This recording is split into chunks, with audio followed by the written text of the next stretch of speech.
meeting to order. Welcome. This is meeting number 36 of the Standing Committee on International Trade. Pursuant to Standing Order 1082 and the motion adopted by the committee on Thursday, February 12, 26, the committee is resuming a study of Canada's trade with North and West Africa. We have with us today as an individual on video conference Hamid Fadil, International Trade Advisor, Europe and Africa Markets, and Saud Al-Melem, President and Chief Executive Officer, also by video conference, and Réseau des Femmes d'Affaires du Québec, Ruth Vachon, President. Welcome. Glad to have you in person. We will start with Mr. Fadali for the opening statement of up to 5 minutes, please. Mr. Fadali, the floor is yours.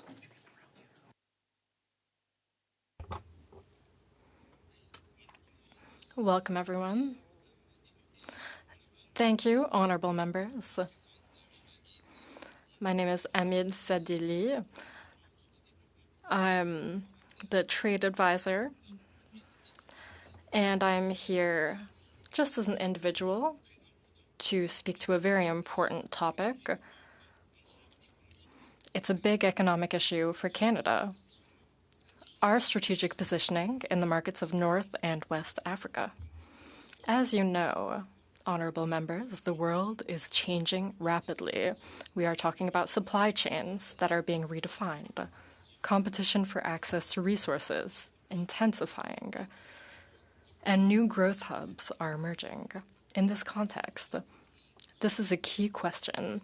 Is Canada sufficiently positioned in the markets that will shape the global economy of tomorrow, including the African market and, in particular, the markets of North and West Africa?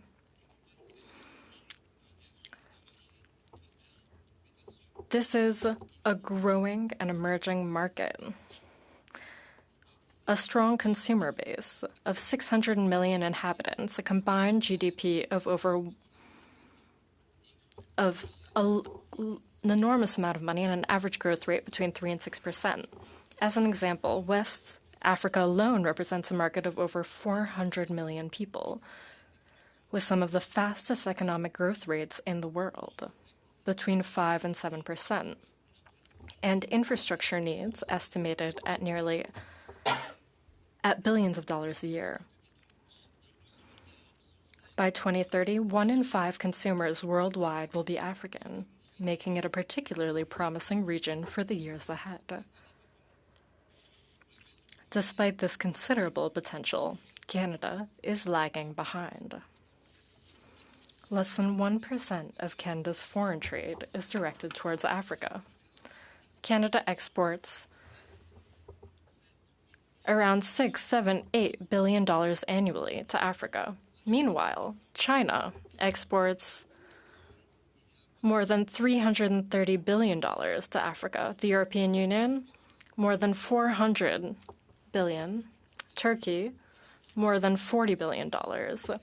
This lag translates into lost economic opportunities for Canada. Honorable members, by thinking that Africa is far away, well, that's an error. It's much closer than one might think, especially along the Atlantic corridor. The distance by sea between the Port of Montreal or the Port of Halifax and the strategic hub of Tanger-Med or the Port of Casablanca is around 6,000 to 7,000 kilometers. In comparison, shipping goods to the Port of Houston in the U.S. or other ports in the southern United States involve distances of a similar magnitude, and sometimes even greater. And yet, less than 10% of Canadian trade passes through that route. The economic sectors that would be promising for our Canadian companies are companies active in infrastructure, technology, energy, financial services, agribusiness, aerospace, healthcare, health, transport, and others. These two regions of Africa, North Africa and West Africa, are complementary. In North Africa, it's a platform for developed infrastructure, proximity to Europe. It's close to the Middle East, competitive costs, and their industrial and logistic hubs. West Africa is a growth engine, as I mentioned earlier. Over 400 million consumers, rapid urbanization, massive infrastructure needs, and it's an expanding market. In conclusion, honorable members, it's clear these regions represent a major strategic market for Canada. Canada is underrepresented there, and other powers are already well established. However, there's an opportunity, especially in an evolving geopolitical context.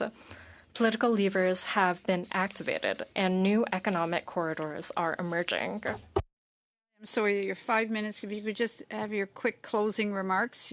Your 5 minutes is almost completely up. C'est parfait. Comme recommandation rapide. Fantastic. Quick recommendations. I personally, as a Canadian citizen from this region, aware of these markets, I think that Canada should define a clear and coordinated Africa strategy. For instance, some international decisions by Canada are important. Establish an Atlantic Economic Corridor. 3, accelerate targeted economic agreements. Actively support Canadian businesses that want to export and invest in this region, and position Canada on major infrastructure projects, and adopt a smart regional approach. The rest of your presentation in response to questions, possibly. Ms. Mallon, please, for 5 minutes. You're on mute, Ms. Mallon. Please unmute yourself.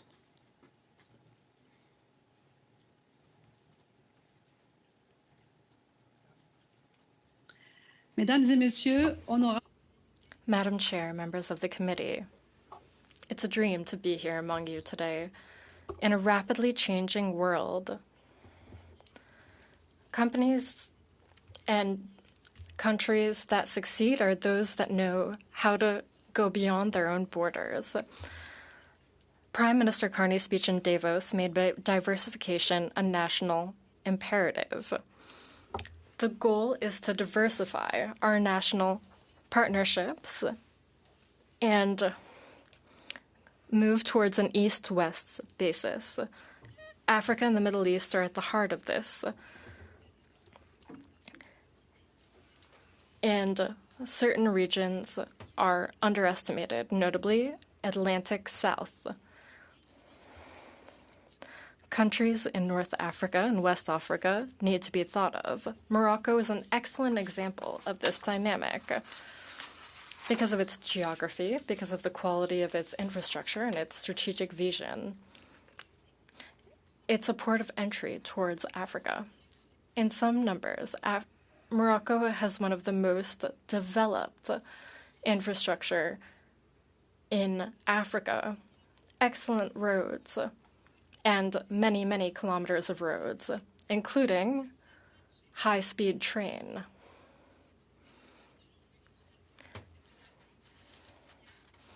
Africa's demography, as my colleague mentioned,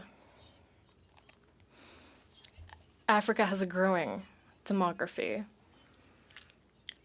With the progressive free trade zone on the African continent, North and West Africa is going to become one of the largest markets of the 21st century. What's particularly strategic for Canada is that it's already contacted, where China has invested billions of dollars in the Silk Road towards Africa. It's already an operational logistic area. It has one of the most innovative ports on Earth, and it's only going to expand.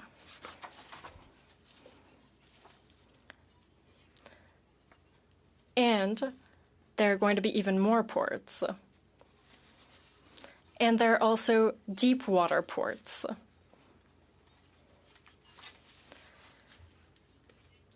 From New Brunswick, it's only 10 to 15 days to wind up in Africa, and that's not much longer than arriving in Europe. Canada and Morocco have multiple interests in common: stability, innovation, training, economic openness, and development of sustainable development. Many economies can stand to benefit from this economic collaboration. Morocco has a very large GDP. The Atlantic Initiative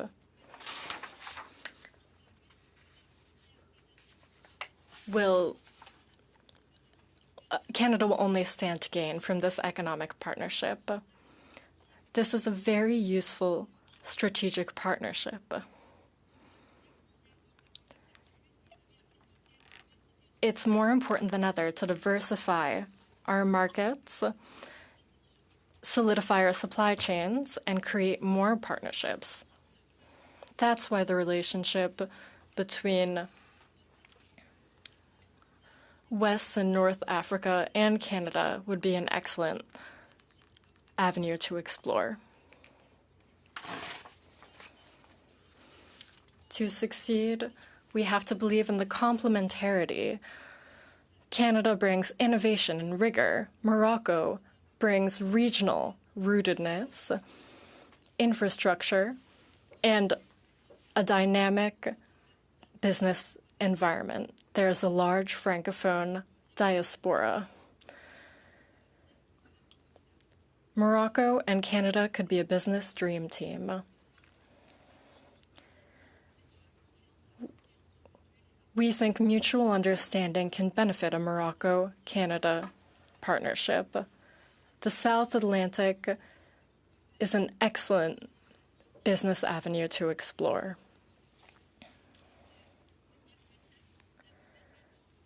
This is a win-win proposition. Thank you.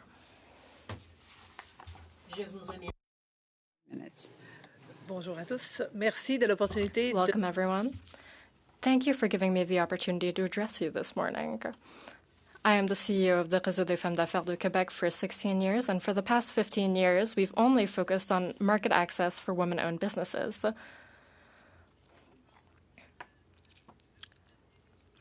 We take into account a diversity of approaches, especially with the United States. But in 2025, it's key for us to ID concrete ways to diversify our business opportunities. For us, that means women's business. In the last few years, we've mostly focused on women entrepreneurs. West and North Africa represent significant strategic opportunities for the government and for the Francophonie.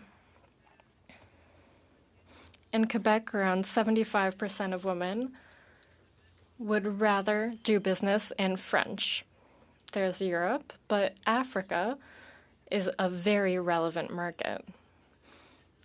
I represent Canada among women's business, among women entrepreneurs worldwide, an organization active in 120 countries. I just got back from a meeting in Egypt where 40 countries were represented, and there were many African entrepreneurs. These women have businesses. They can't all afford to go there, so we also give them opportunities. For years, we've believed in supporting one another. 98% of businesses are small businesses in Canada. They also have small businesses, and it would be great to develop projects together. For instance, in the Côte d'Ivoire, the Ivory Coast, several companies produce goods. We can buy their goods and transform them here and process them here in Canada. We often seek out big contracts, but mostly we make sure we can deliver. 98% of businesses are small businesses. So it's important to be able to give them contracts that they can actually handle. We also have 80% of women-led businesses in the service sector. Government programs at the moment, given that there are a lot of women in the service sector, many of them are inadmissible to the different government programs. With this in mind, the government needs to, or rather diversifying markets and moving away from the United States is key, and Africa is an excellent avenue to do so. In the last 3 years, we had federal support that allowed us to create a platform called Maya, just for women-owned businesses. Women can then help each other in business. It was created to facilitate trade first within Canada, but also internationally.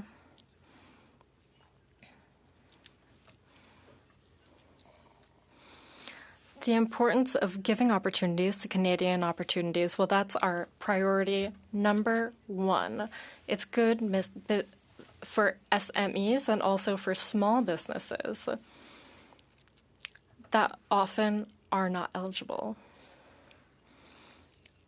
We created tools for export, AI tools, and these allow women entrepreneurs to see what market they can expand into and what would be good for them to expand into.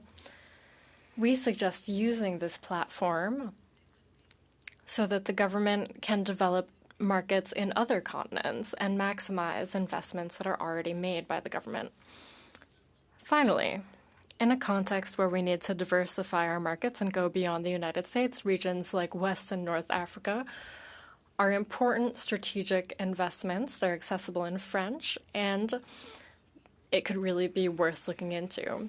We thus need things that are adapted to businesses so that they can have contracts they can handle, and they also need support. We want all stakeholders to come talk about how they can support women-owned businesses. We want it to be an economic decision because the economy of tomorrow cannot be built without women. Members, Mr. Chambers, please, for 6 minutes. Thank you very much, Madam Chair. Welcome to our witnesses. This has been a fantastic study, and I know we only have a few meetings left. Just wanted to mention, just given it was in the news, the Chinese ambassador made some comments about recommendations for where members should travel. I think we have a study on Taiwan. I would be very eager to have a meeting before we left and maybe even consider inviting the envoy here to clarify comments. But I would like to get back to our study. Thank you very much. One of the key things that the committee will be able to do is to make recommendations to the government on policy actions that you would like to see. So one of the common questions I've been asking witnesses for is, what is your biggest risk that you think the government needs to keep in mind as it is expanding or seeking to expand trade relationships with Africa, recognizing that Africa is a collection of a number of countries. So if you want to narrow that down to a particular region, that's totally fine. I would appreciate feedback on that from each of you because we may include this in the report. Mr. Fedeli, we could just go in the order of your presentations.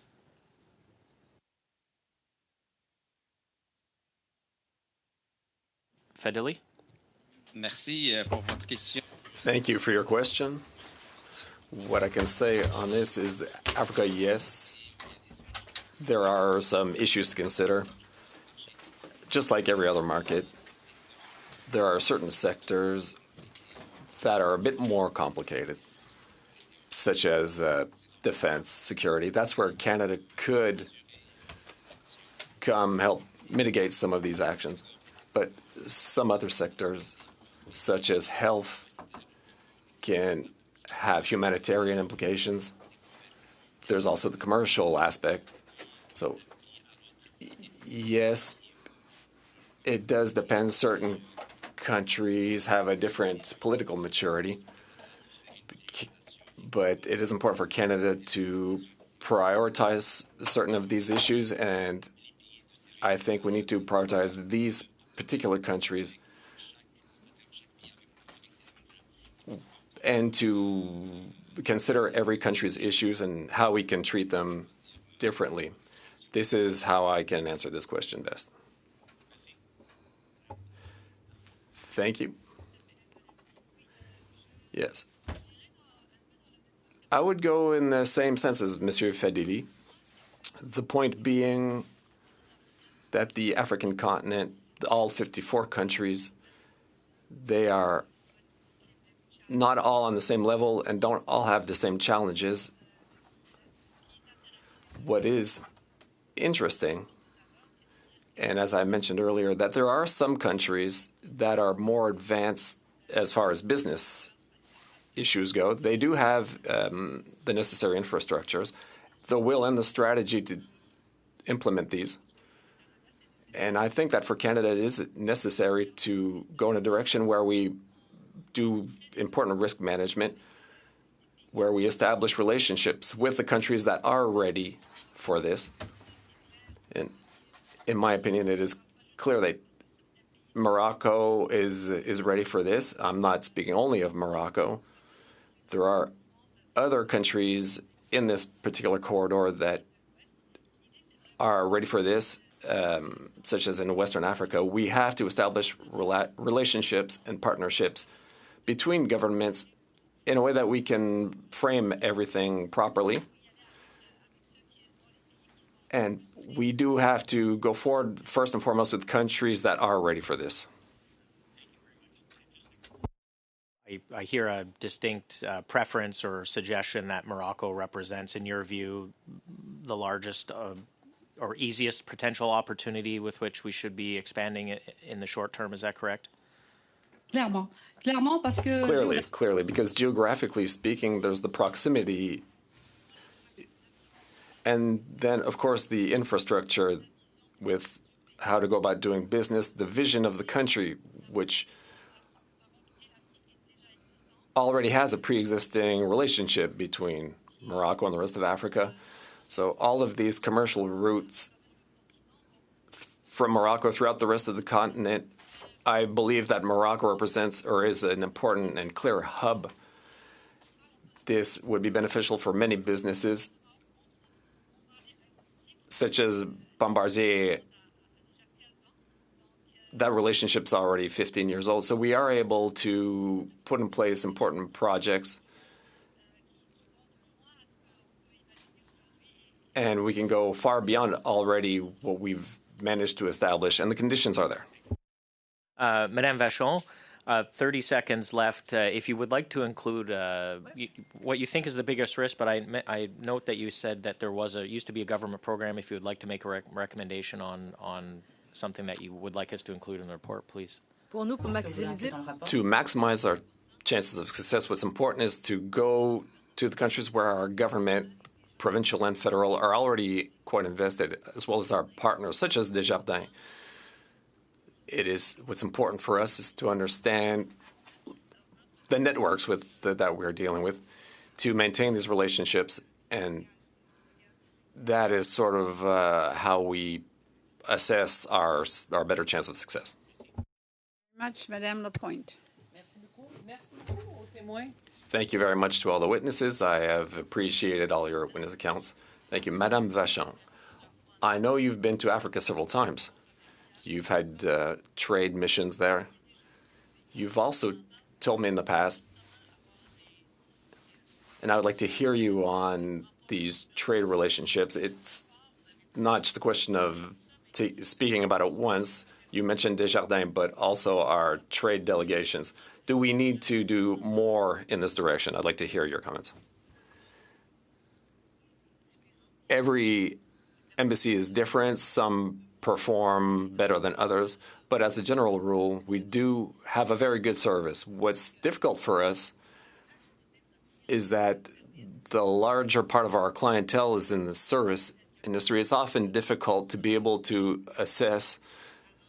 Plus, what's complicated is that we are multi-sectoral. So we do have a complex issue with regards to this. This does not mean there are fewer opportunities for us, but it means that the issues are different, and we do need a good lead from our commercial delegates. When you say in service, are there certain sectors that you prefer for trade relationships? I know you've been to Morocco, but you've also been to Egypt.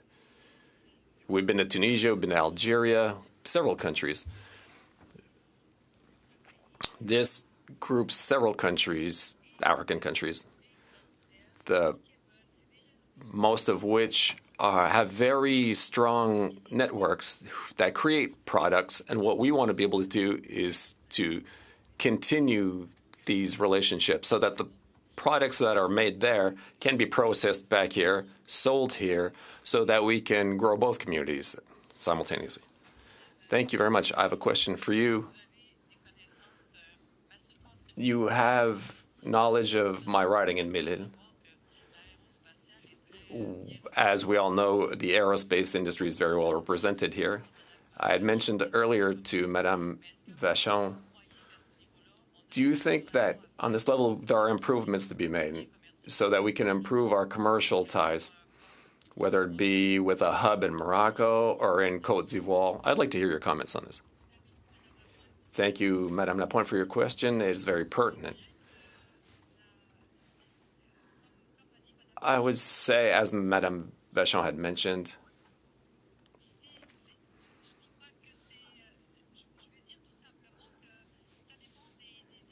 it depends on the projects, it depends on the sectors, it depends on the complexity of these.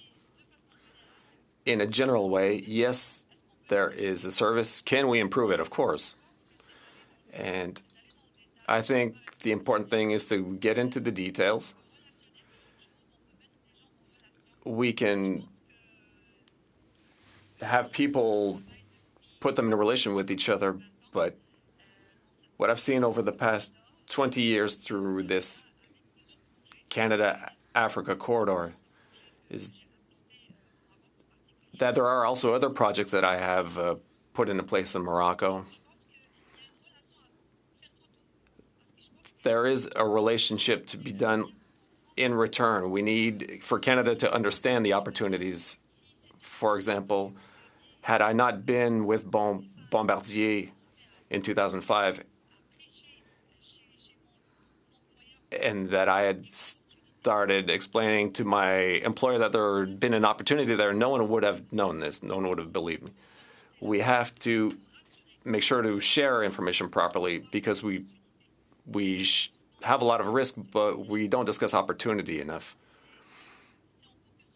If we focus on the risk, then we are not seeing the opportunities, and that's where we may miss the boat.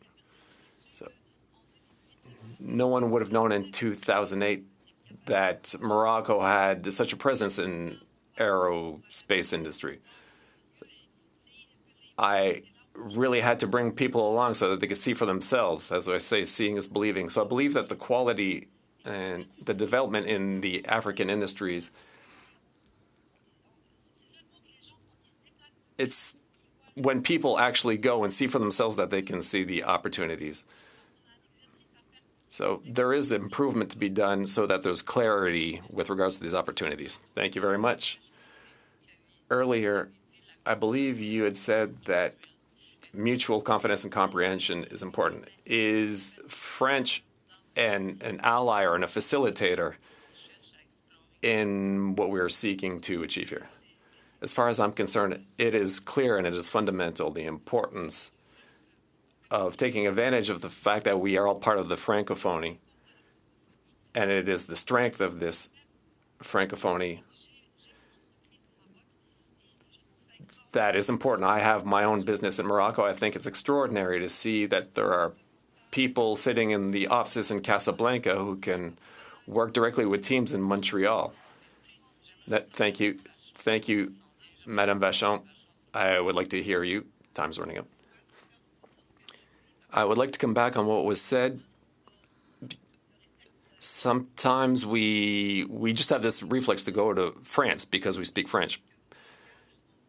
But I think that our culture is closer to African cultures in many ways in the way we communicate. We've communicated more easily with several African countries. There are such as in Morocco and Tunisia and Algeria, and it's very different. Thank you, Madam Speaker. Thank you to our guests today. Thank you for your presentations. Madame Vachon, you represent Businesswomen of Quebec, which is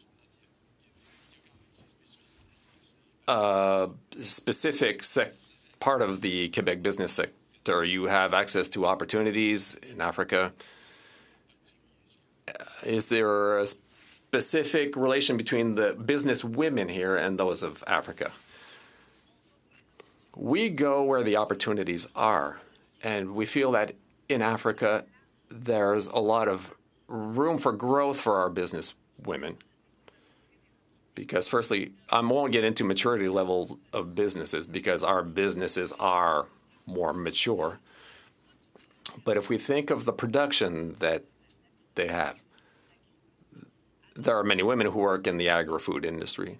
So for us to establish these links with Africa, many of these countries, such as Côte d'Ivoire, it is very important and very interesting what we've seen so far. What we seek to do is to really see some growth there. This is why we want to invest our times and effort in Africa, between Africa and Quebec. So the idea is to try to have reciprocity in our commercial exchanges, trade exchanges.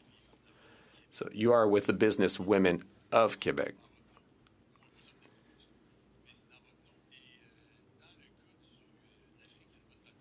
In the case of Africa, a large part of Africa is Francophone. I would imagine this facilitates things. It does, and that's why we're so interested, because the Businesswomen of Quebec really insist on doing business in French.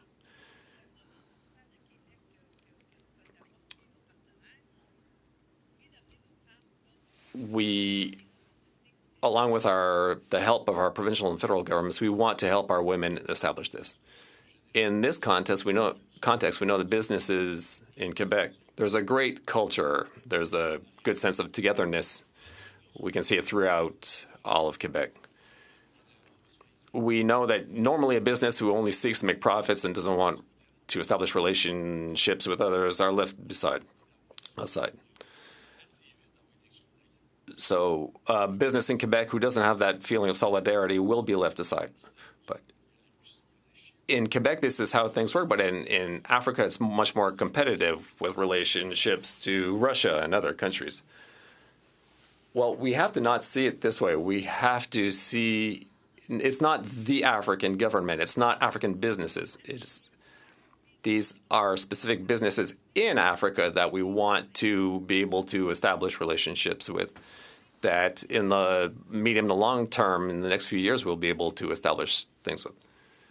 I have to go one step at a time, and this type of community is very, very interesting to our businesswomen.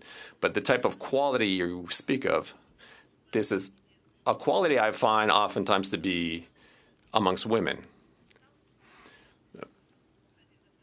We make associations with the government through our governments, whether it be in Quebec or Ottawa. We don't deal directly with foreign governments. So these are agreements, but this is a market that is pretty aggressive in the way it normally does business.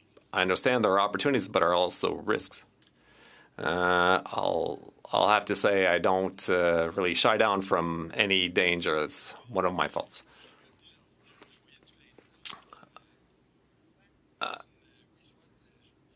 Madame Swad, I saw you agreeing something. Would you like to add something to this?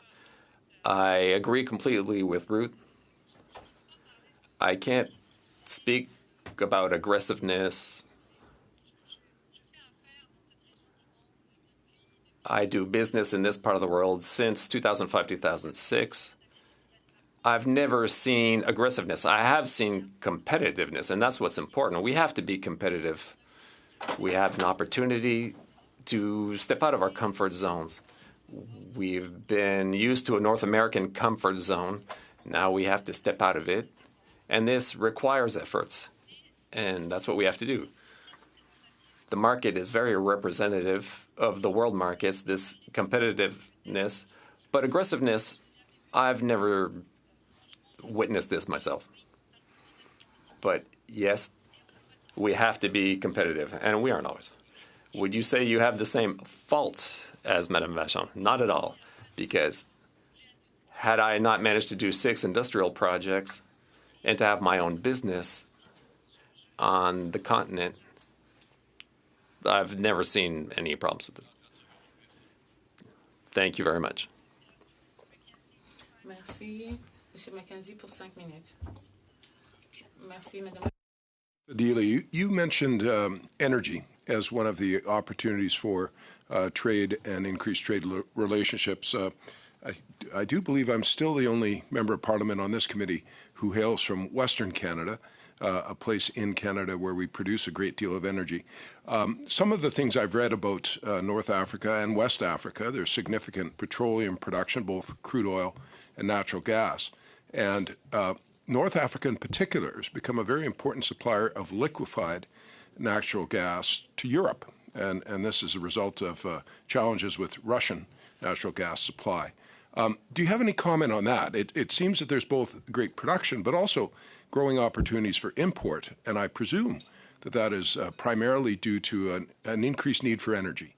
And again, something you mentioned earlier.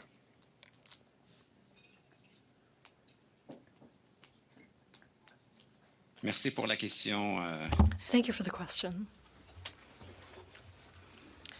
Because I have a bit of a sensitive job, all I can say is that the energy sector is rapidly changing. They're growing, and perhaps there can be complementarity with Canada regarding renewable energy. A second question for you. I wonder about the importance of the diaspora, of individuals resident in Canada now who have, whether it be family connections or business connections or heritage that traces back to Africa, and the importance of mobilizing the diaspora here in Canada for trade purposes. Do you have a view on that? Oui, on sait. Yes.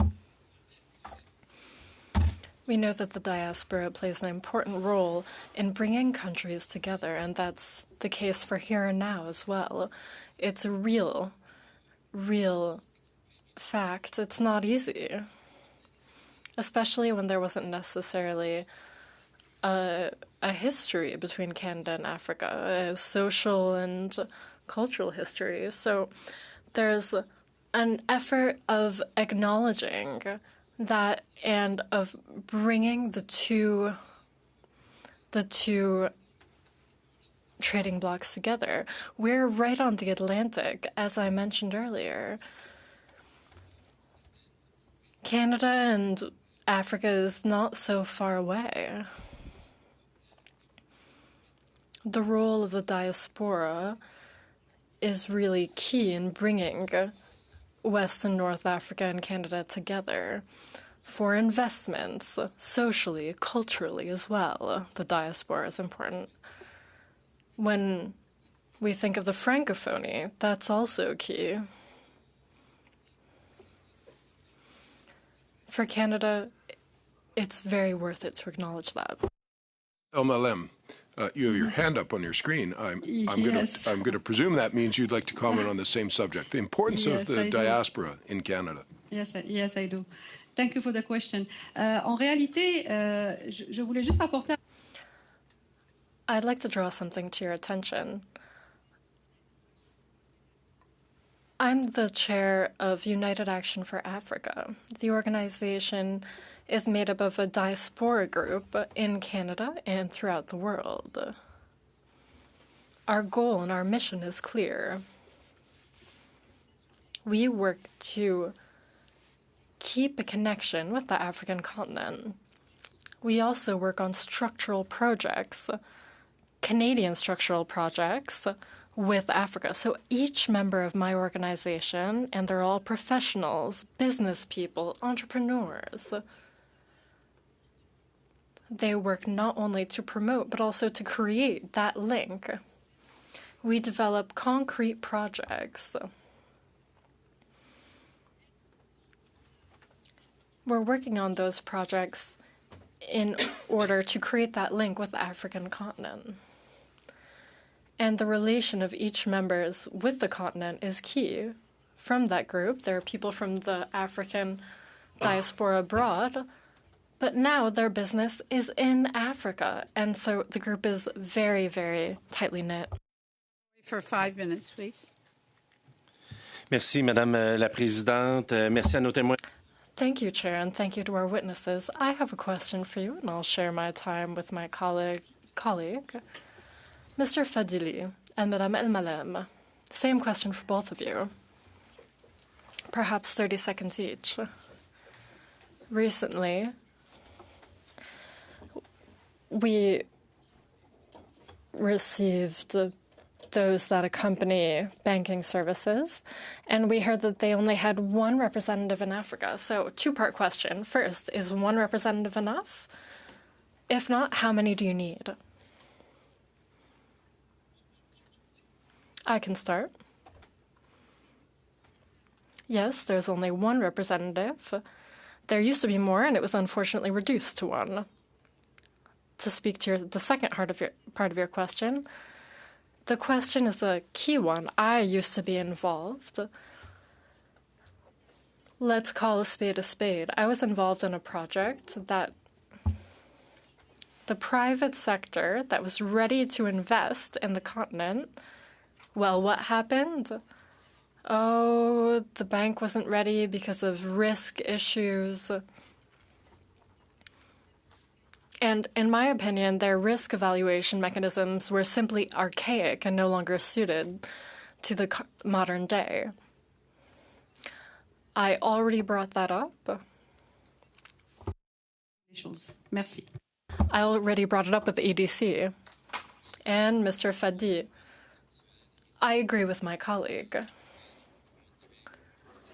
Canada should reinforce its presence in Africa. It's not just with the EDC, but also with other organizations that should support Canadian businesses in Africa.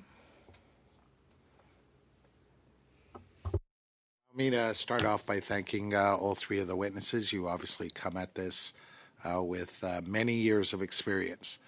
So for the purposes of preparing our report and adopting some recommendations, I thought I would ask if any of you had any concrete suggestions insofar as the Trade Commissioner Services is concerned in Africa. Have they been helpful? How can we realign them to do a better job? Any of you can respond first. Ms. Vachon?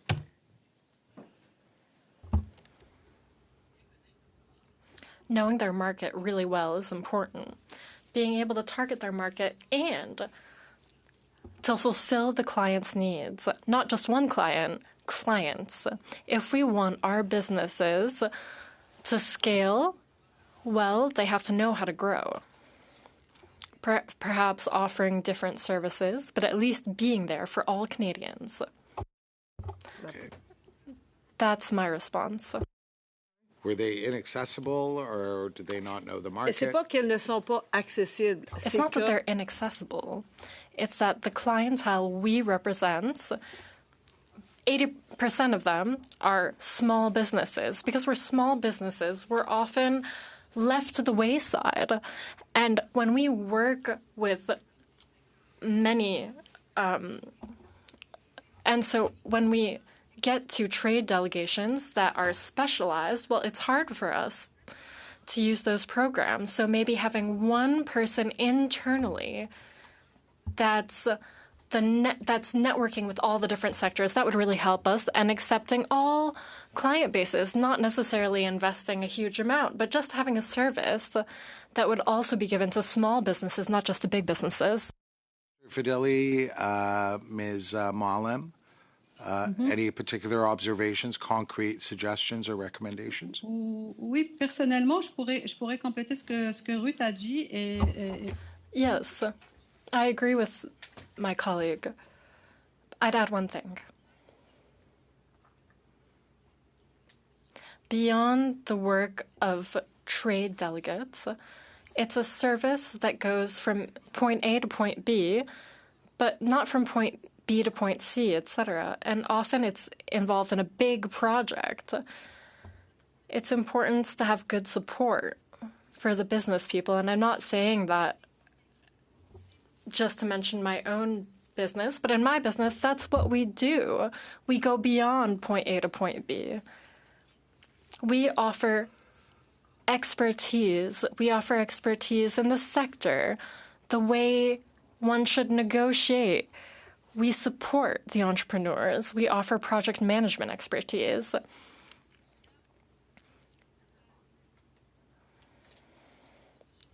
Be it the Trade Commissioner or the other services in Team Canada, well, Team Canada needs to have those that know particular markets. That's key. Savard Tremblay for 2.5 minutes, please.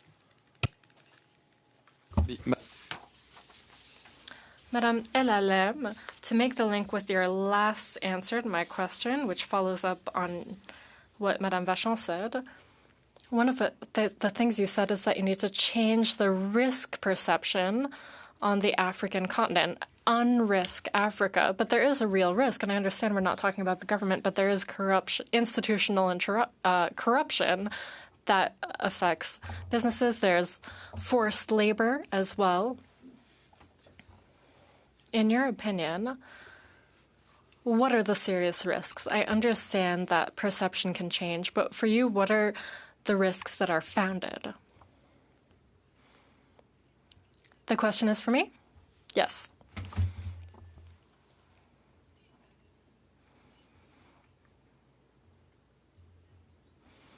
It's important to not make generalizations. Since 2005, I've been working in Africa, and I've never seen corruption. I've never seen corruption in Africa, so I can't speak to something I've never experienced. If we're inclined to be corrupted, well, then people will say we can be corrupted. But I don't think that corruption will come up. At least that's my experience. And maybe it's the case in certain African countries. Maybe it exists in some countries, but it's not the case for all African countries. And that's the importance of choosing the right countries to do business with in order to have a good experience and build upon that. So do you have a kind of hierarchy of countries that are more reliable? Well, yes, clearly. There is a global hierarchy that's published, and so you can see what works and what doesn't work in each country, and it's universally accessible. Yes, it's very clearly set out. And it's not just Africa, it's all continents and all countries. Bon, 18 secondes, en fait, vous parliez Well, de for doing 18 business. seconds, you talked about doing business. So the World Bank hierarchy, is there any other that you're aware of? No, I think the World Bank list is the best. Mantle, please, for 5 minutes. Thank you, Madam Chair, and thank you to our witnesses for appearing, providing valuable testimony for our study. The government's Africa trade policy document released last year estimates that Canada's merchandise trade with Africa, all African countries, was about $15 billion, which of course is a rounding error when it comes to Canada's overall merchandise trade with the world and with the United States, our largest trading partner. What, in your view, would be a base case and then an upper limit of where that number could go in the next 5 years? I'm looking to understand what's the scope of the benefit Canada could receive by expending resources or effort in expanding trade with Africa. Maybe I could ask each of the witnesses to respond, starting with Mr. Fedeli.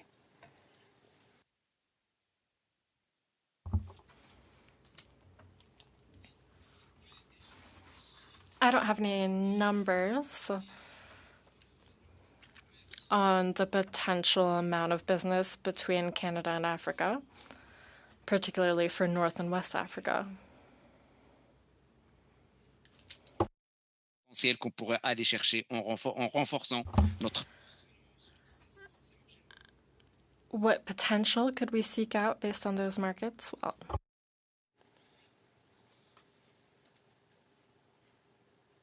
Go ahead, Ms. Elaman. Yeah. Sorry, the translation was a little bit slow, Madam Chair, on that. Okay. De mon côté, on my end, I think it's mostly, I don't differentiate between, well, if I've understood correctly, what we'll invest versus what return on investment we'll have. If there's a project in Africa, be it a project in Europe or regardless, returns on investment ought to be similar because a project is a project. I don't necessarily see a difference between those projects. As a businesswoman, when I manage a project, I don't make a distinction between a return on investment in Africa versus one in Europe. I only look at where I'll have more opportunities. It's not a compromise. Going to do business in Africa is not a compromise. All the business projects I've done in Africa have not been compromises. So it always depends on our will as a country to invest in this market and our will to have to do trade with Africa. To follow up on what my colleague said, we see it more in terms of investment. Given that we see it over a 10-year period, we think, okay, what we reap here is what we'll sow in 10 years. But I can't say exactly what the return on investment here is. We're not looking into KPI. We're seeing how much we can bring to Africa in order to build that market up. Thank you. As I understand it, all African countries except one have joined China's Belt and Road Initiative for infrastructure and other projects across the continent. If Canada is going to, or Canadian businesses are going to expand and invest into the continent, should Canada establish guardrails for interactions with Chinese state-owned entities or other entities that are funded through the Belt and Road Initiative? And does that present a risk for Canadian companies? Mr. Fedeli, may I start with you again? Oui. Bon, comme ça a été mentionné tantôt, le risque. Yes, as was mentioned earlier, there's still a risk. There's a whole risk of setting priorities Canada has to do for projects, to look at the global context, to look at the opportunities, also to look at the potential based on sector. You need a strategic vision for the years to come. It's true that there is real competition. China and Russia are competition. But the vision of Africans for Canada is positive. Canada has good reputation in Africa. We're met with open arms in Africa. Canada must take initiative.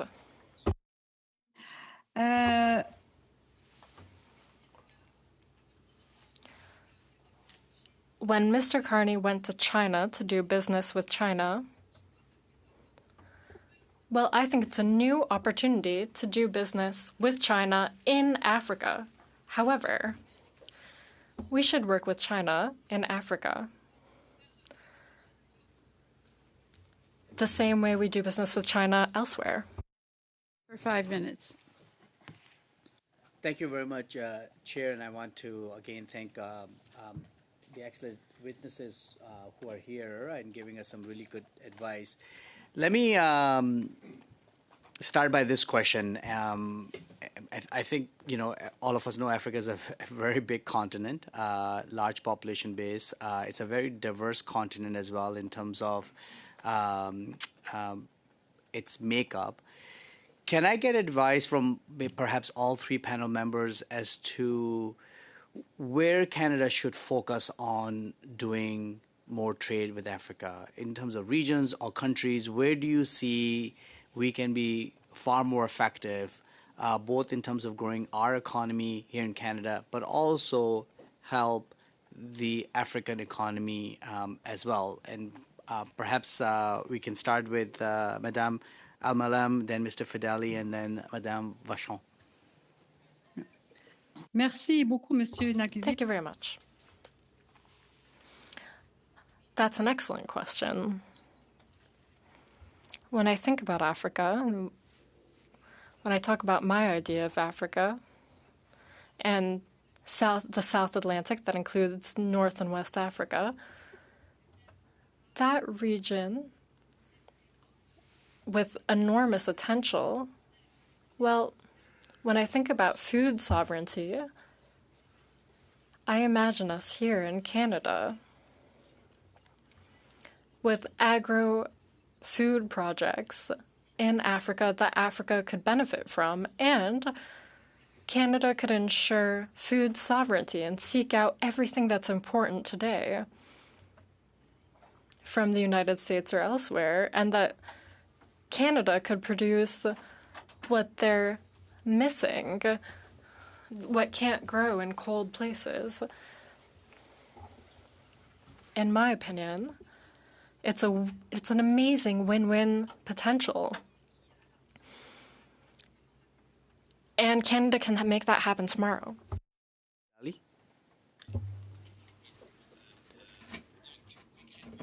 Yes. So concretely, the type of action that Canada could take to benefit from this potential, such as we had mentioned, is to prioritize 5 to 7 countries in this region where things are more stable, where there's a strong economic potential. We could also speak of reinforcing our diplomatic position to establish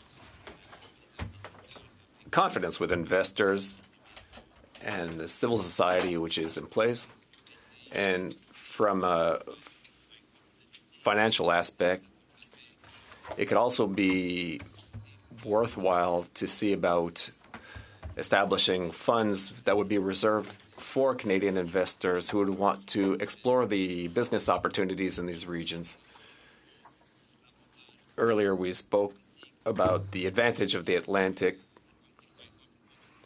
such as between the port of Montreal's Halifax and African ports, such as in Tangier and other areas. We can see logistically what is possible, also to protect investments, to see how we can protect our investors who would seek to explore these markets.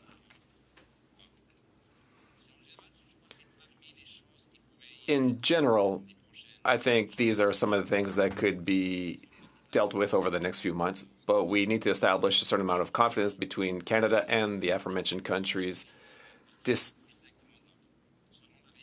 and individually between each of these countries. Madame Vachon, what we hope to do is not so much to target a lot of countries. Even if we are multi-sectoral, agri-food is still the sector where we can establish the best links. Francophonie is, of course, very important.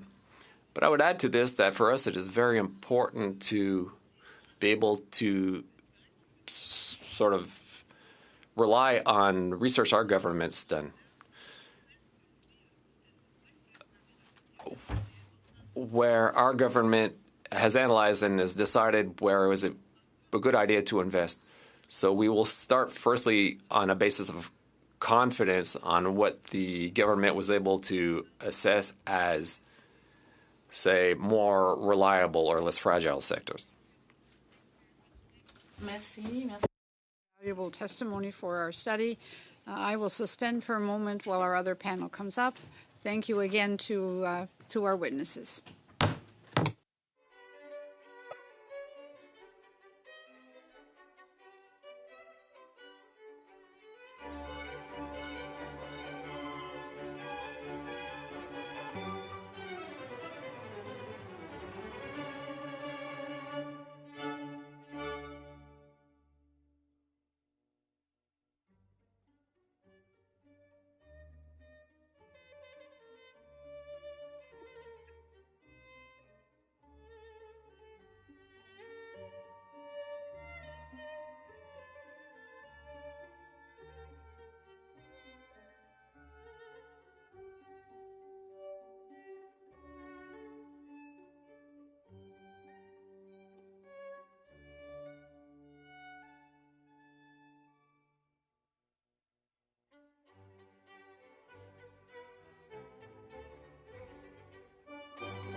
motion adopted by the committee on Thursday, February 12, 26, the committee is resuming its study on free trade within Canada.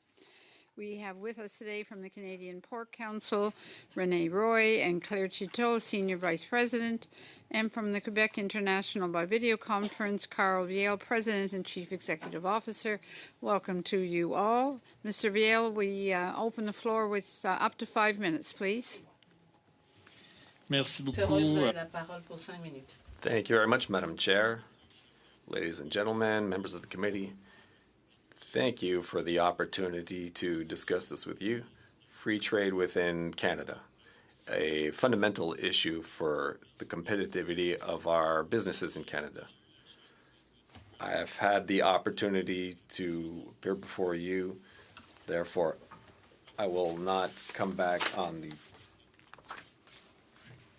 Well, I'd like to remind you that we have as a mandate the development of our markets to support business growth. Historically, both in Canada and Quebec, our businesses have built commercial relationships, primarily along a north-south axis. This reality stems from geography, economic structure, and decades of supply chains organized in this direction. These relationships remain important,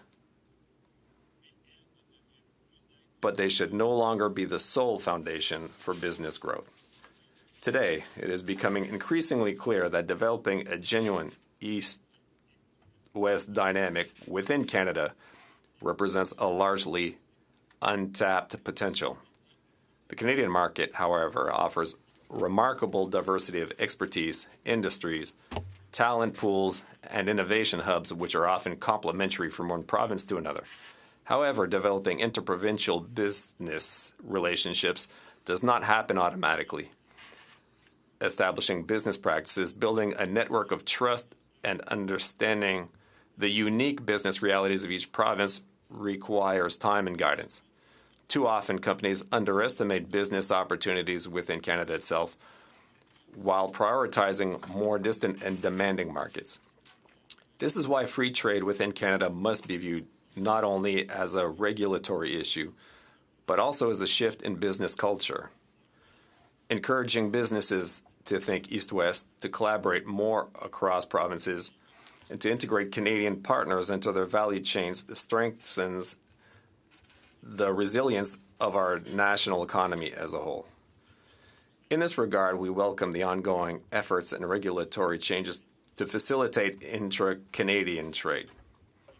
The reduction of non-tariff barriers, the harmonization of certain standards, the mutual recognition of certifications, and the simplification of rules governing the movement of goods, services, and labor represent significant progress. Above all, they send a clear signal. The Canadian market must function as a truly integrated economic space. But these regulatory advances must be accompanied by actions on the ground. Businesses, particularly SMEs, need guidance to take full advantage of these new opportunities. Identifying partners elsewhere in the country, understanding provincial regulatory frameworks, adapting their business strategies, and building strong networks beyond their natural market. In this context, economic development organizations play a key role. At Quebec International, we act as a catalyst by supporting businesses in their market preparation, facilitating interprovincial networking, and contributing to the creation of Canadian economic corridors. We observe that when businesses develop lasting relationships within the country, their ability to grow and export outside Canada is also strengthened. Interprovincial free trade is therefore much more than a domestic issue. It is a strategic tool for diversification, resilience, and competitiveness for our businesses while reducing their dependence on a limited number of markets. In conclusion, if we want to strengthen Canada's economic performance, we must fully tap into the potential of our own market. This requires more flexible rules, certainly, but also a shift in mindset, moving from a primarily north-south approach to a truly east-west business culture. By promoting interprovincial trade, supporting the creation of interprovincial networks, and actively assisting businesses in this process, we strengthen not only domestic trade, but also Canada's position in the global economy. Thank you. On to Mr. Roy and Ms. Ito. Merci, Madame la Présidente, et merci. Thank you, Madam Chair, and to the members of the committee. Thank you for the opportunity to comment on this topic. My name is René Roy. I am a pork producer from Quebec and the chair of the Canadian Pork Council. The council represents Canada's more than 7,000 pork producers who collectively support more than 100,000 jobs and generate over $5 billion annually. Today, I am accompanied by Madame Lecarcito, who is our Senior Vice President.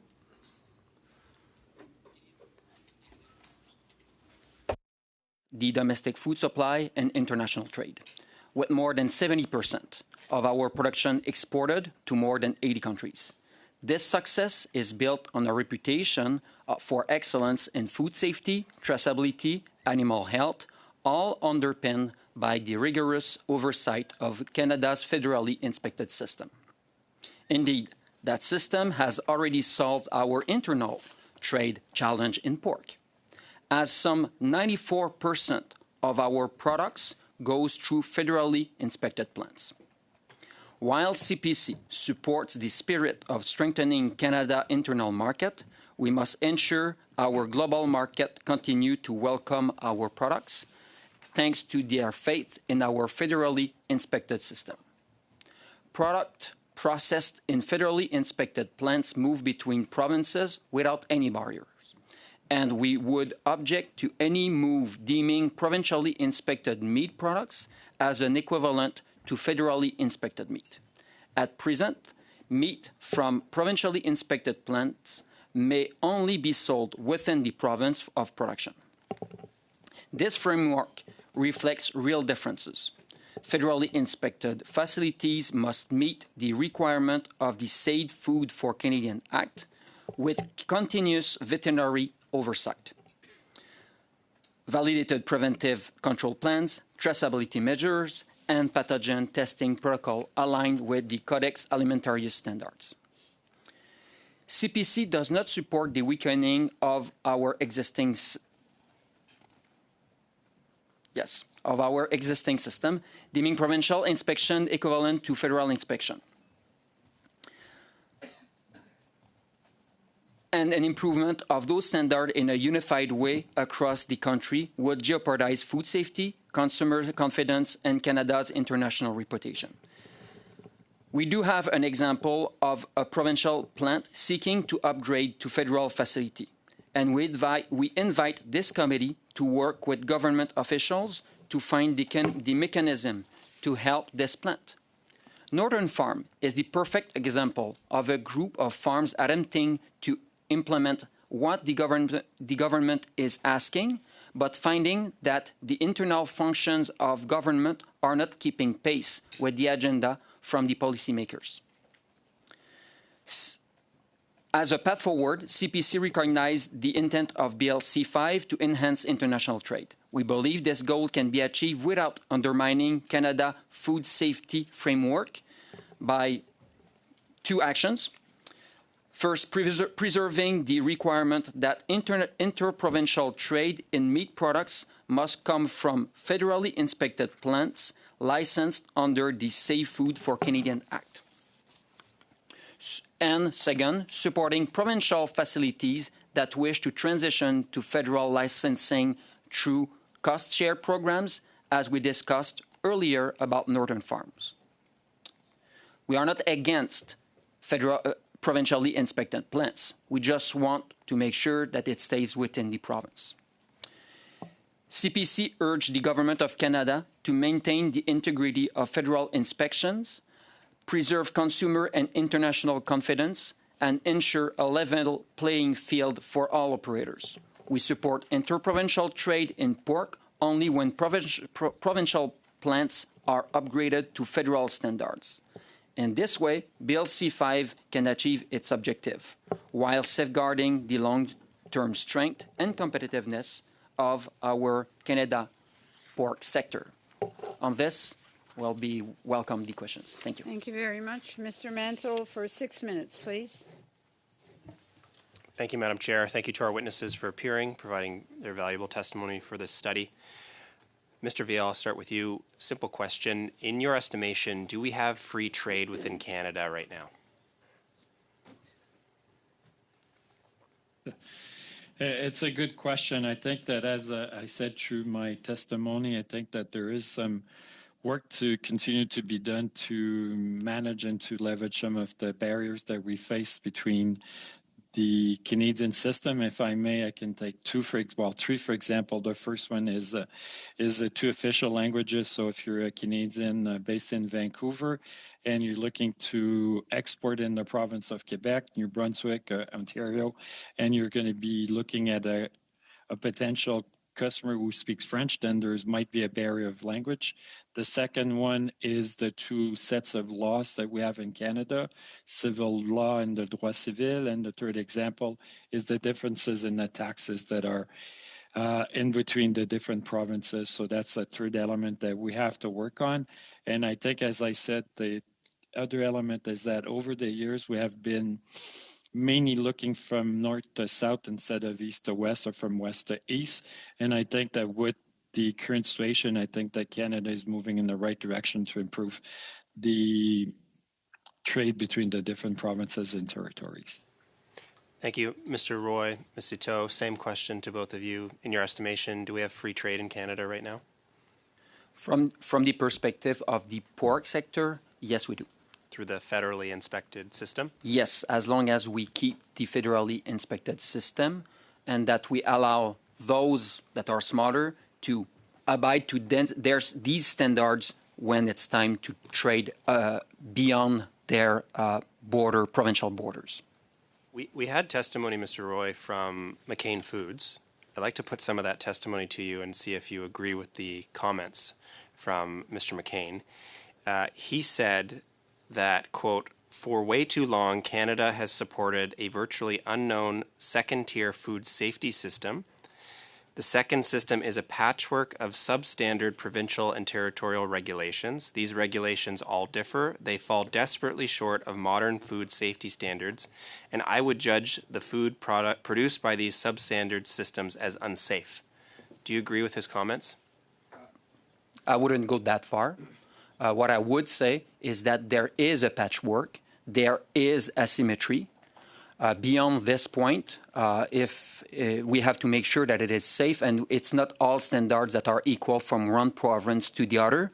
So I think it would be unfair to say that every provincially inspected plants produce unsafe food. In your view, should the federal government use its constitutional authority to seek to harmonize or produce a single food safety framework? Excuse me, could you repeat the question? Do you think the federal government should use its constitutional authority, such as it has, to seek to harmonize food safety standards across Canada, or seek to create a single food safety framework to eliminate this patchwork that you've described? I would say that I'll stay on the technical perspective. I won't go in the political one. Sure. It is important that there is an agreement among provinces that standards, when it's time to trade beyond their border, that there is a standard that is recognized. We cannot afford, as an industry, to reduce these standards for the sake of trade. We have to keep it at a level that we keep trust with our consumers. Thank you. Mr. Viel or Mr. Roy, there was some, I'll ask both your comments on this. There was some testimony from the Parliamentary Budget Officer last week with respect to interprovincial trade, internal trade. And the new Parliamentary Budget Officer suggested that, and I'll quote her rather than summarizing, she said, "We could track progress. I think it's something we could certainly do either separately, or the government could establish metrics that it could commit to follow in terms of how it plans to target that aspect of what success looks like in interprovincial trade. Whether that's the government bringing forward through its economic budget updates, departmental plans, departmental results, or a committee asking the parliamentary budget officer to do that within our work plan. Do you think that it would be helpful for the parliamentary budget officer to review metrics for success for interprovincial trade and report to this committee? Mr. Vail? The first thing I'm going to say around that is that in terms of the data that we're able to get the hands on in terms of knowing the trades, we're about 2 years behind. So if you were to ask me today in 2025, what was the number one company in your region in terms of export, I would not have the numbers because I have to go back almost 2 years to get some numbers from the Quebec City region as an example. So I think that, to be able to support the work that we do, getting access to data would also help us to do a better job. I think you have 11 seconds remaining. And you're aware that the parliamentary budget officer has access to all of that data and could get it from government? It's getting it. Thank you very much, Mr. Vail. Mr. Fonseca, please, for 6 minutes. Well, thank you, Madam Chair. And Mr. Vail, in your testimony, you mentioned that Canada is moving in the right direction when it comes to dealing with internal trade and interprovincial trade. We've heard similar comments from many stakeholders that have come before our committee. We've heard comments from the Canadian Federation of Independent Business and others that more has been done in this last 18 months than over the past 20 years in terms of trade. And I understand why that is happening, how the world has changed. You spoke to looking and thinking east-west. And when you made that comment, is it a paradigm shift that we're looking for business to start thinking east-west? And that takes time, and it takes reinforcement, and it takes work with all stakeholders, government, business, labor, all working together to be able to get there? The short answer is yes. Just as for our own organization, over the last few months, we've been with companies to Alberta, to Toronto, to Ottawa. We were there last week for an event that was around trade versus the francophones or the francophonie between the different provinces that was hosted in Ottawa. I think that, there's more and more it's bringing to the companies to know what the opportunities are, where they are, and how we can help them to get access to those opportunities. So at the end of the day, it's like going to any other market. It's helping and making sure that we're supporting the companies to understand how, for example, they can sell a product to LCBO, to Loblaws, or to any other type of companies.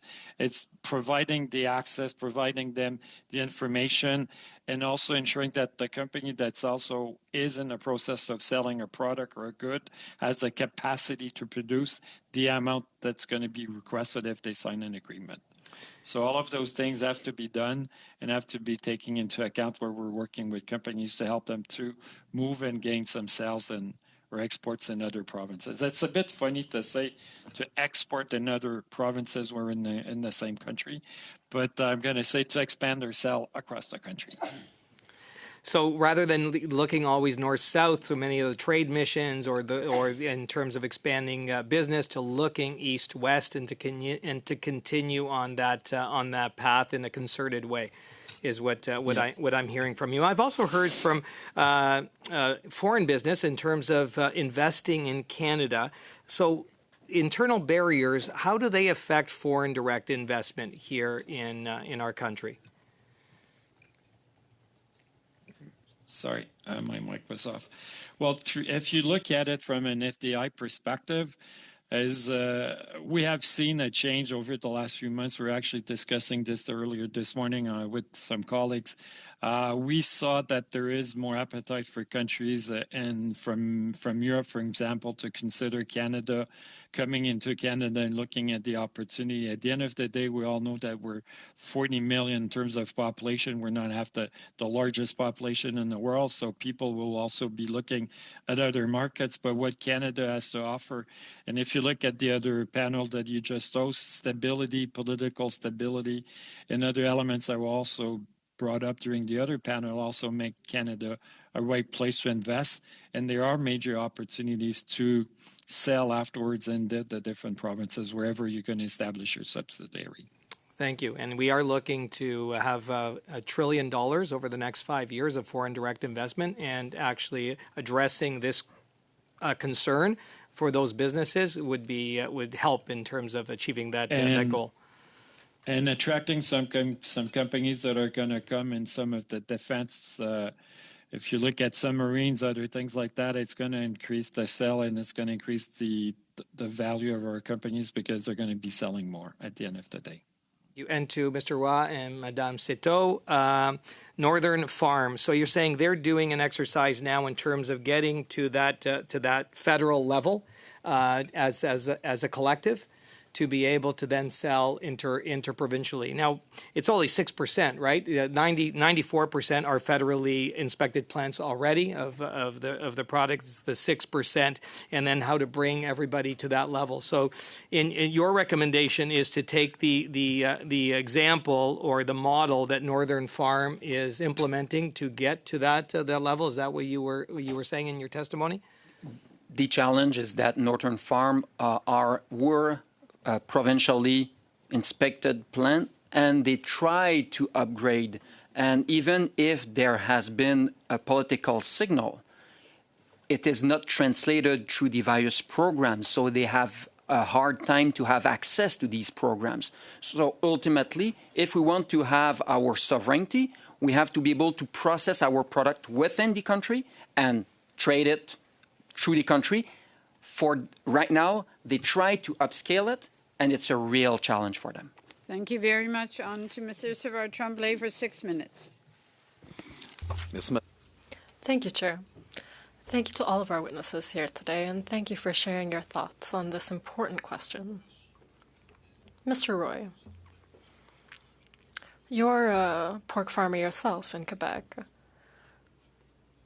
Tell us about joint plans in pork production. Thank you.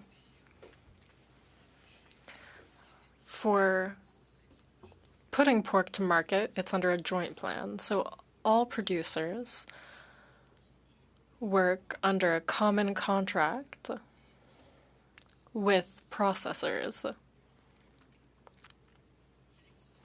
If there were to be too much flexibility in the transport of products without taking rules and policies into account, well, that could erode producers' abilities to do business with their processors in Quebec. And in the case of C5, that would remove interprovincial trade barriers. Is there a risk? There is a risk. If it's not done in a structured way, for instance, example, Ontario, just because it's close, it could be X province. So slaughterhouses in Ontario, it's inspected provincially. If Ontario were to export to Quebec without being subject to the collective regulation, that could hurt its ability to get that pork to market. So theoretically, okay, but what would happen concretely? In Saint-Hyacinthe, we do have processing plants. So concretely, what would happen? I won't name a specific case, but let's say food processor X could export their product to other provinces. And in Quebec, processors are inspected by the federal government, so that's subject to the law of putting products to market, whereas others would not be subject to that joint plan. And those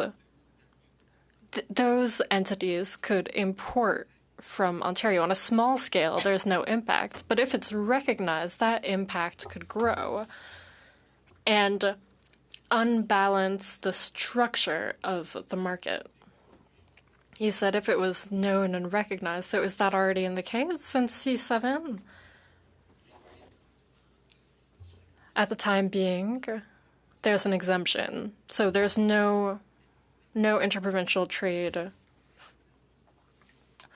Well, I have to say it all out. For processors that are provincially inspected. And in Quebec, the ratio of provincial versus federal inspection, well, what's that ratio?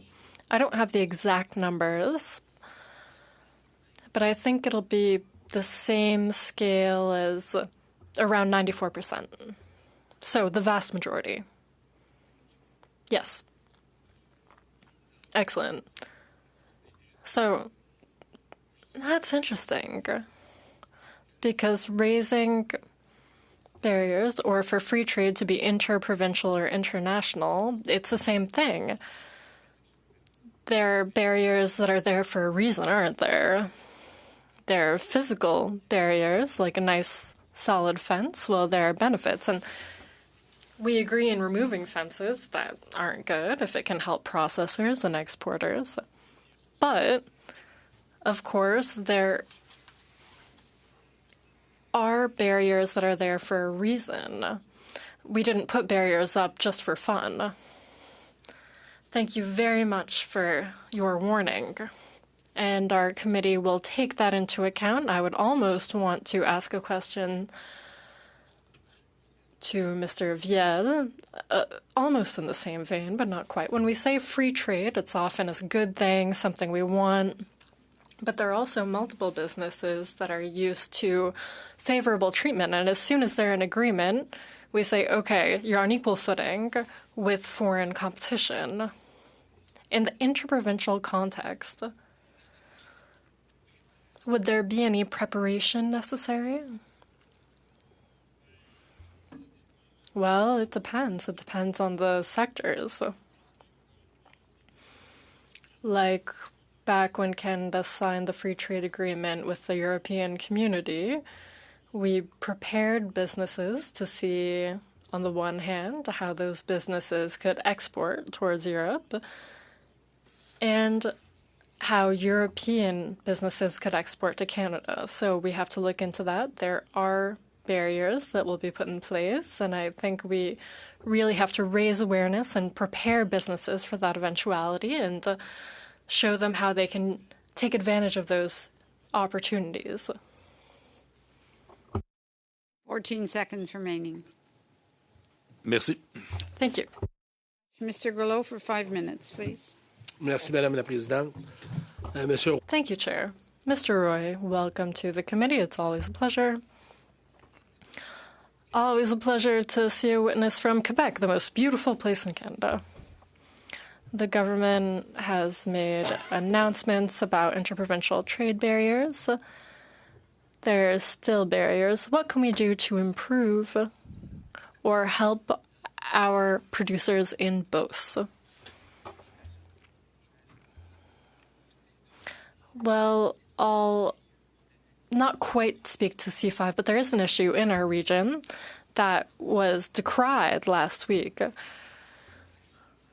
during a press conference, especially regarding temporary foreign workers, or TFWs. The TFWs in the agri-food sector, or the farming sector, we're fine. We have an exemption. However, that does have an impact when our agri-food sector, processing, that is impacted by cuts. That is a reduction in the number of TFWs. I'll give you a concrete example. Olimel in Quebec had a reduction in their number of TFWs and didn't have enough workers. They had to close their slaughterhouse. Where I'm from, in our area, multiple producers had to stop production. How many? There were over 1,000 TFWs in the factory. So it's not just farming, it's also the manufacturing sector, if I may. In my opinion,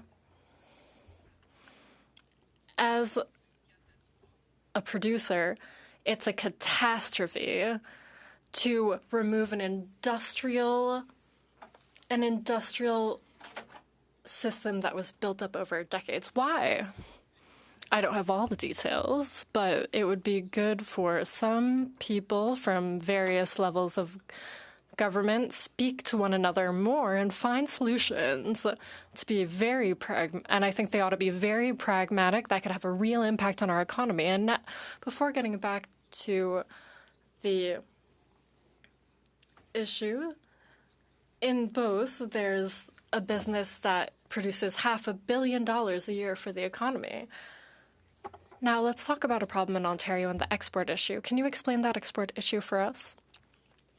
I'll highlight this.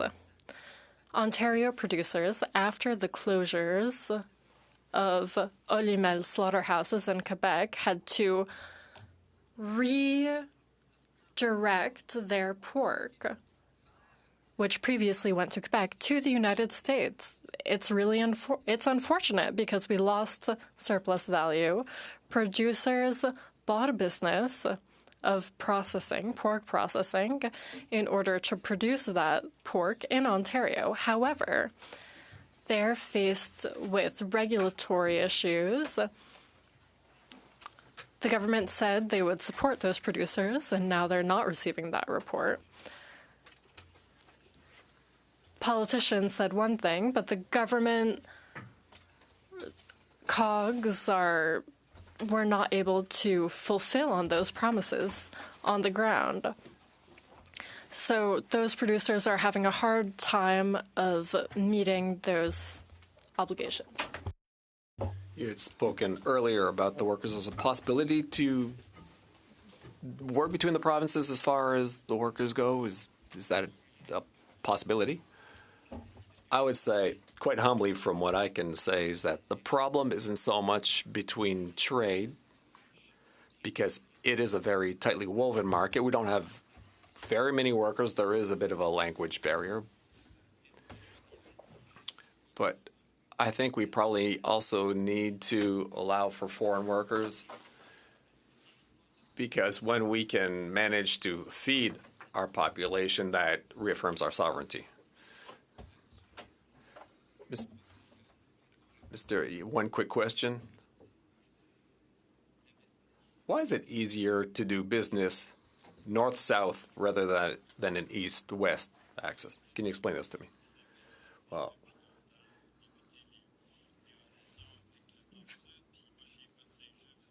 as you know, we've been working north-south for a long time. I'm from Saint-Gilles, but as you know, we have certain relationships and people now who are in our family who come from the United States. Aiken, please, for 5 minutes. Thank you very much, Madam Chair.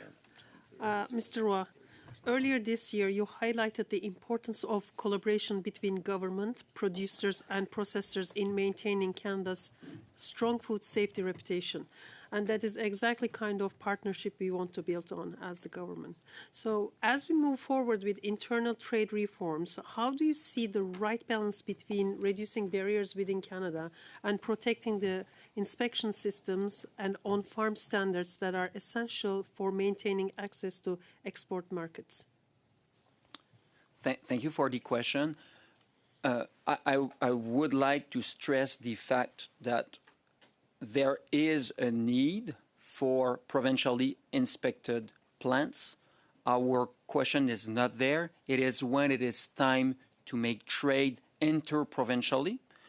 We do not question the reality on the ground that there is a market that is serviced by those little, most of the time little, processing plant, especially in communities that are far from the large centers. Our objective is to make sure that we keep the trust and to make sure to keep this trust, we have to keep a standard that will allow the trade, interprovincial trade, to upgrade it at the same standard as the federally inspected plant. If we do this, we will create confidence for our consumers, but also internationally, because if there was an erosion of trade, interprovincial trade, and after exportation of this meat, and there would be substandard level of food security, then it could create a major issue with the confidence of our international partners. So, in my own previous work, I was supplying products to manufacturers within the pork industry.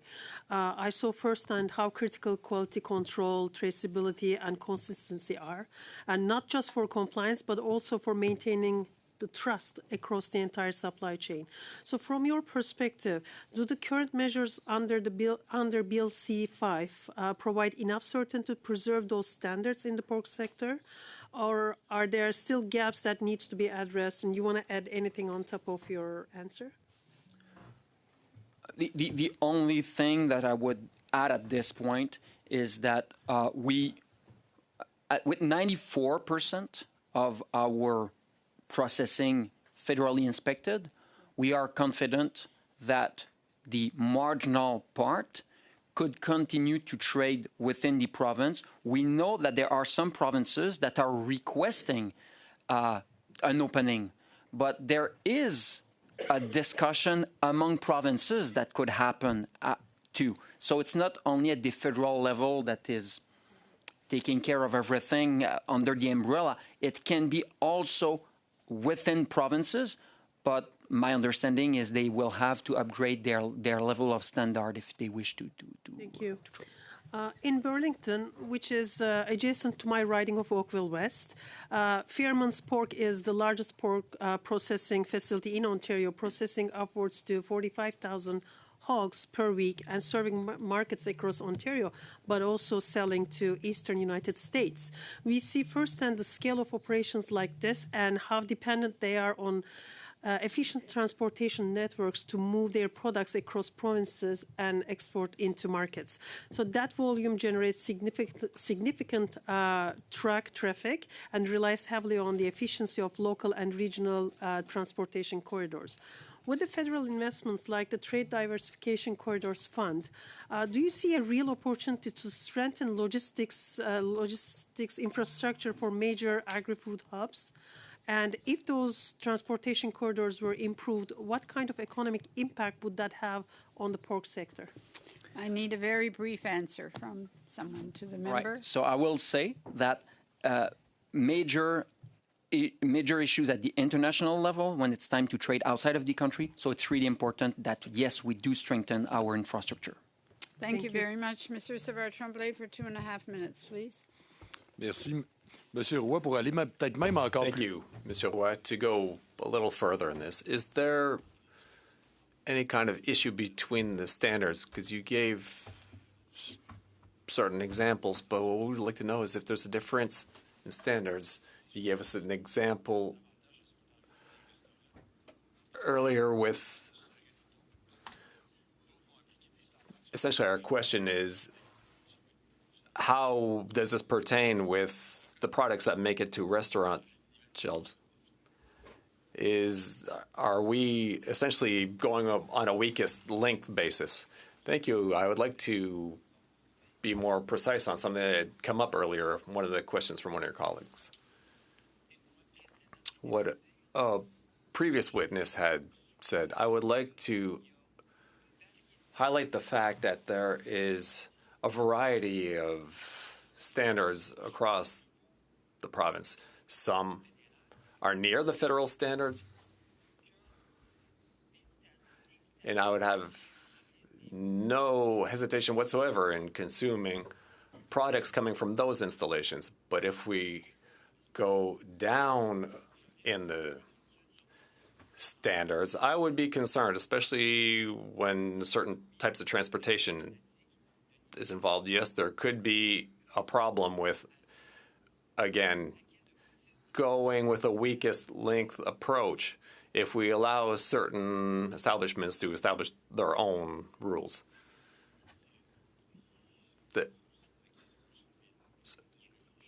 The question, which might seem a bit general is how could we go about this? I would say it's through a standardization to be sure that every province is on the same page, that they establish the same norms, and that standards with exports meet federal standards, be the same we use internationally. In this way, yes, it is demanding. We completely admit it, especially for a small business.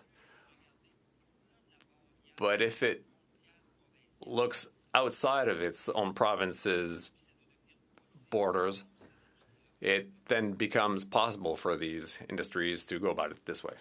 Merci beaucoup, Monsieur. Thank you, Madam Chair.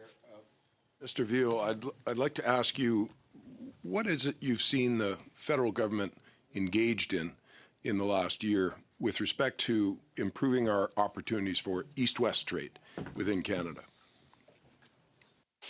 Well, the first thing that we saw is the discussion that took place with the different provinces in terms of looking how we can work on the different challenges that each of the provinces are facing to increase the trade between the different provinces and territory. So that's the first element. The second one is what we also see is the conversation that are taking place between the bureaucrats, between the different provinces in terms of finding some solution and looking at ways that we can improve the trade in between the provinces and the territory. So those are the two first ones that come to mind in terms of what's going on right now. I think the third one is the opening of discussion as we saw through the Confederation and also the discussions that are taking place between the federal government and the provincial government in terms of the premiers having conversation, and then the one-on-ones that are taking place between the federal and one of the provinces looking at opportunities to increase and finding ways to increase sales.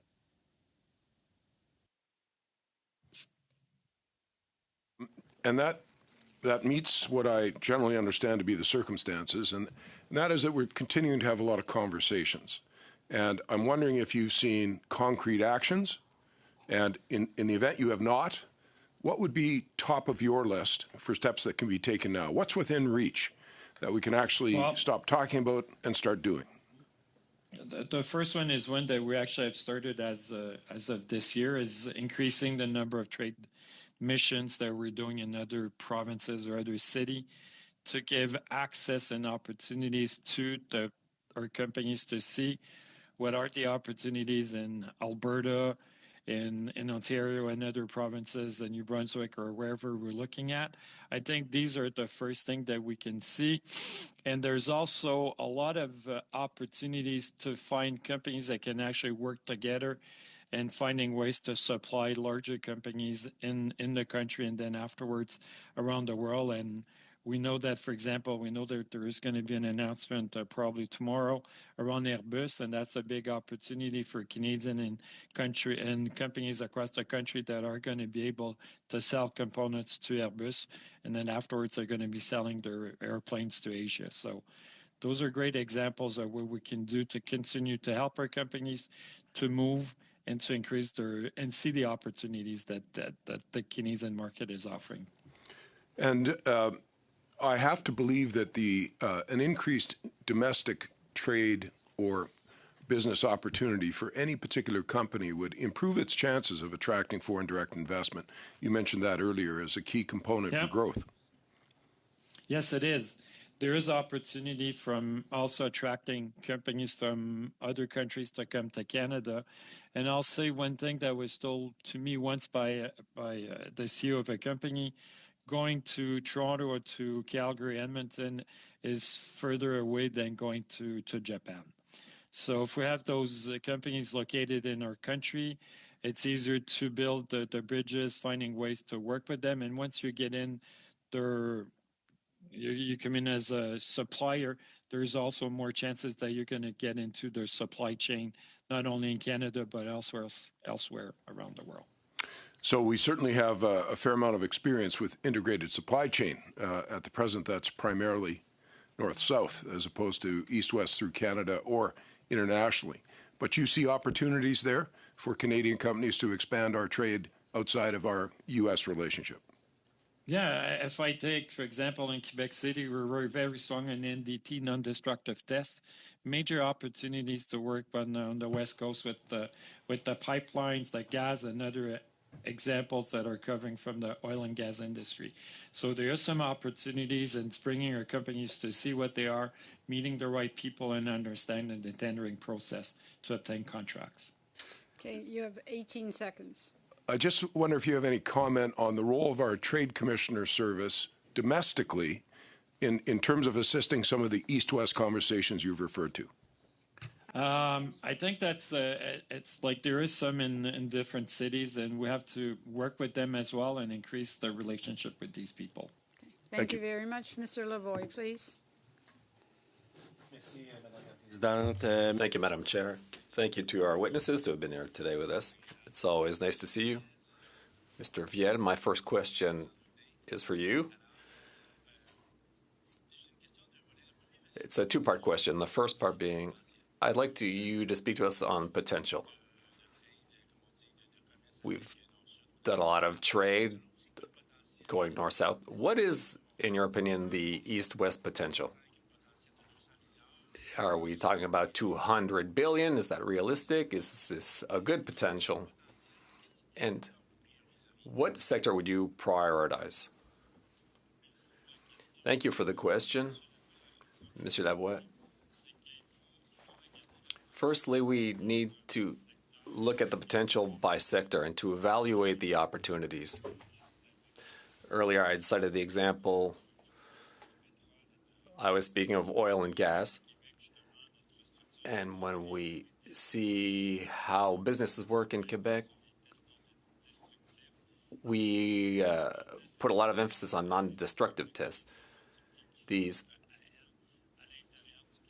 opportunities that we can find within the borders of Canada, but then also to be dealing with the right people and going through the right processes of supply and demand and get the right contracts. Yes, there is a huge potential in various markets. I'll reference the energy sector. There's also the agri-food sector, which is significant. And also going as far as the Atlantic regions with Sobeys. So what we have to do is help our businesses be sure that they can be competitive, as Monsieur Roy mentioned earlier, amongst the businesses, Canadian standards, which are equivalent to international standards. It's important to aim high to be sure that our Canadian products can reach international markets. These are opportunities that I'll remind you that in Quebec, we are a service industry. It is a sector that is not that well accounted for, but has huge potential. We've seen such things in Quebec. Coveo signed a deal with Bell. And these are all very important things, the service industry, that we have to take into consideration. Thank you, Madam Chair. I would like to propose a motion at the end of this meeting. Is it still possible? The other side? Yes. And everybody's all right with that? Oui, j'ai discuté avec mes collègues. Est-ce que mes collègues voudraient que je la lise? Yes, I discussed with my colleagues. I would like to know if the motion on EDC, the commercial corporations in Canada, is this okay? Oui. Okay? All right, that's fine. Thank you. It's carried Merci. unanimously. Merci. Thank you very much. As we go forward, we don't have any surprises, that we make sure we're talking to each other about what it is we want to do and try and see if we can kind of build unanimous as we try to move forward with whatever the issues are. All right? Okay? Thank you all very much. Thank you to their witnesses. Again, Mr. Roy, it's good to see both of you here again. I will move adjournment.